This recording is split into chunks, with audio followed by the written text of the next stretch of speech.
SSC 2026 শিক্ষার্থীরা তোমাদের result তো হয়ে গেছে।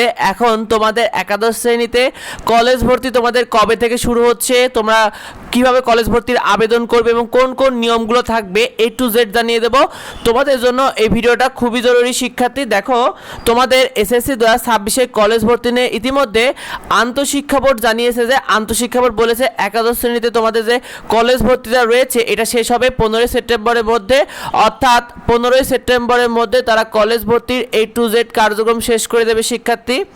আর এক্ষেত্রে তোমাদের কলেজ ভর্তি আবেদন কবে থেকে শুরু হয়, সাধারণত তোমাদের যে এসএসসি রেজাল্ট দেয় এই এসএসসি রেজাল্ট প্রকাশ হওয়ার 10 দিনের মধ্যে তোমাদের একটা নোটিশ প্রকাশ করে, অর্থাৎ কলেজ ভর্তির যে নোটিশটা এটা তোমাদের এসএসসি যে রেজাল্ট অনুযায়ী 10 দিনের মধ্যে প্রকাশ হয়। সেই অনুযায়ী তোমাদের একাদশ শ্রেণী কলেজ ভর্তি নোটিশ প্রকাশ হতে পারে 20 আগস্টের মধ্যে সম্ভাব্য, কারণ সচরাচর দেখা যায় যে প্রায় প্রতি বছরই 10 থেকে 12 দিনের মধ্যে তোমাদের কলেজ ভর্তি নোটিশটা তারা প্রকাশ করতে শুরু করে। তো তোমাদের এই বছর ইনশাল্লাহ তোমরা 20 আগস্টের মধ্যে তোমরা সেই নোটিশগুলো পেয়ে যাবে, সেটা দেওয়া মাত্রই আমরা তোমাদেরকে সেটা জানিয়ে দেবো শিক্ষার্থী।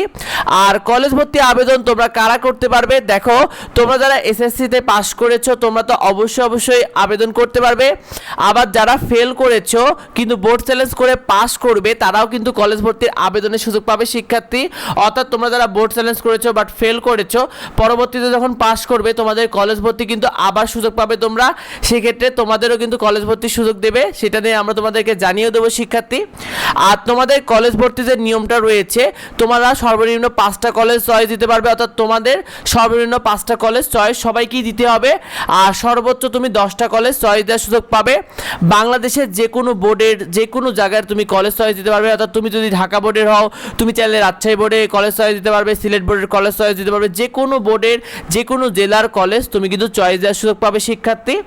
আর তোমাদের সেই সাথে কলেজ ভর্তিতে তোমরা কিন্তু বিভাগ পরিবর্তন করার সুযোগ পাবে, বিশেষ করে তোমরা যারা বিজ্ঞান বিভাগে বা সায়েন্সে রয়েছে তোমরা মানবিক বা বাণিজ্যতে যেতে পারবে, যারা বাণিজ্য বিভাগে রয়েছে তোমরা মানবিকে যেতে পারবে, আবার মানবিকের শিক্ষার্থীরা কিন্তু বাণিজ্য বিভাগে তোমরা বিভাগ পরিবর্তন করার সুযোগ পাবে। এই বিষয়টা যারা বন্ধুরা অনেকেই ঠিকমতো জানে না, অনেকে এই বিষয়টা নিয়ে খুব কনফিউশনের মধ্যে রয়েছে, তাই বেশি করে ভিডিওটা বন্ধুদের মধ্যে শেয়ার করে দাও যাতে অন্যরা জানতে পারে। আর নিয়মিত তোমাদের কলেজ ভর্তি সহ যাবতীয় আপডেটগুলো পেতে আমাদের ইউটিউব চ্যানেলকে সাবস্ক্রাইব করে রেখো, ইউটিউব ফেসবুক পেজকে ফলো দিয়ে রেখো। আর যদি জানার থেকে অবশ্যই ভিডিওতে কমেন্ট করো। দেখা হয় পরবর্তী ভিডিওতে। ধন্যবাদ সবাইকে।